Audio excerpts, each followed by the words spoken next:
It was quiet on the moor, secretively quiet, as though the thick layer of snow was hugging every sound down into the earth. Birds were hovering over the leafless, skeleton branches of the trees, but no birds sang.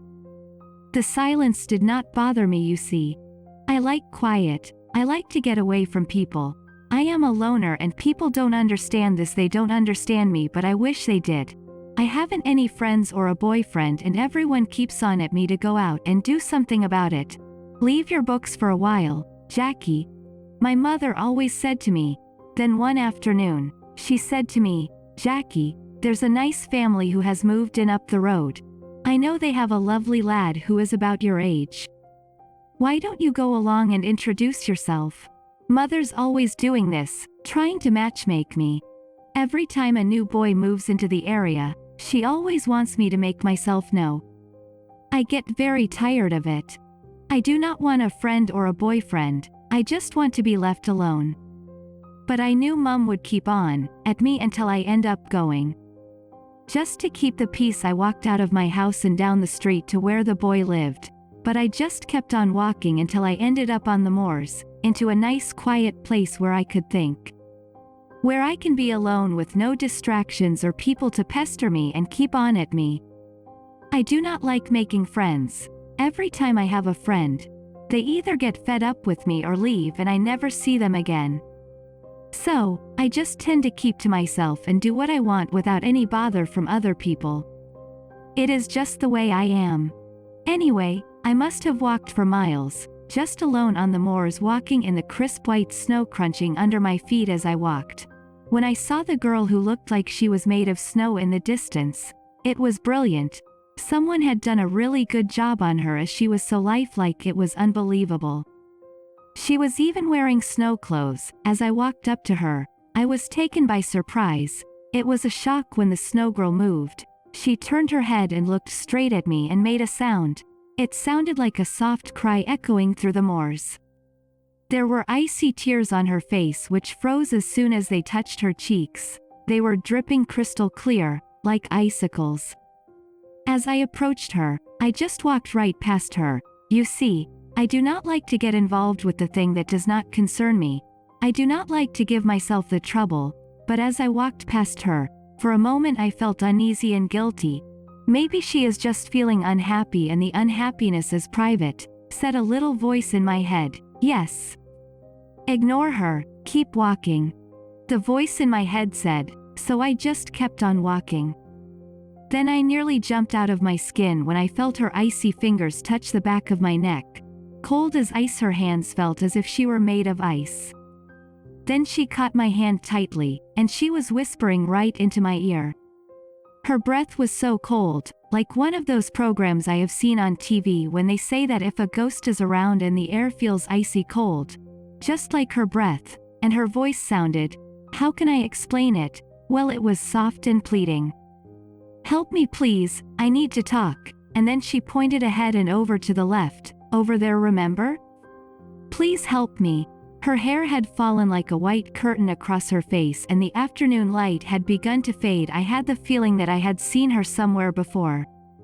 I had this feeling like déjà vu, as if it had happened before. Help me please, over there, she said again. Remember me please, remember me? And she tugged at my arm, pulling me ahead and to the left towards the deeper shadows. And then I glanced down, and back the way we had come. There were footprints in the snow. Just one set, my own. I looked up at her and then I remembered where I had seen her before. It was like a repeat on TV. I screamed, then hit out at her, pulled free, and then ran and ran and ran, screaming because I had remembered where and when I had seen the girl before. I was still screaming when I reached the edge of the moors and the road. Screaming when I ran into the path of the car which hit me. As I laid in the road, I saw her coming towards me, pleading, help me please, I need you, I need to talk. Then a shadow intervened, and I heard a man say, oh my God, what have I done? Are you okay? Talk to me please. Then he got a mobile phone out and dialed a number, and then spoke into the phone. Yes, a young girl of about 18. I hit her with my car, she just runs straight out in front of me. Can you send an ambulance to please? then I blacked out. When I woke up after 5 days and I found I was lying in hospital with my left arm and both my legs in plaster. I am in a single room because of the dreams I keep having, which is disturbing to the other patients.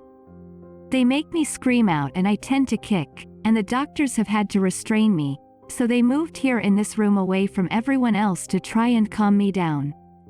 It is the doctors and nurses who call them dreams. I know that they are not, I know they are real. She is here now at the window haunting me, tapping on the panes of the window with her cold fingers. I can see her mouthing, "Help me please," and, "Remember me. I need your help, come with me please." I remember the first time I saw her, it was last winter. I had been out for a walk on the moors, as my mother was nagging me again, and I saw her. She was sitting on the ground crying. As I approached, she turned to me and said, "I need help. I need someone to talk to, can you help me please?" I turned towards her and said, "Sorry, I can't stop, I'm in a hurry. Why don't you go home and talk to your mother?" She said, "I just need to talk, please help me," but I had turned away, turned my back on her. I did not want to be involved. That is when she runs off crying, not looking where she was going. Tears blinded.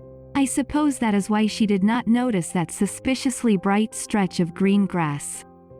She had run straight into it, and within seconds those bogs had claimed another victim. I did not even blink an eye, I just walked home. I did not want to get involved, you see. It was a few days later they found her body in the bog. They had to drag her out, no one knew who she was.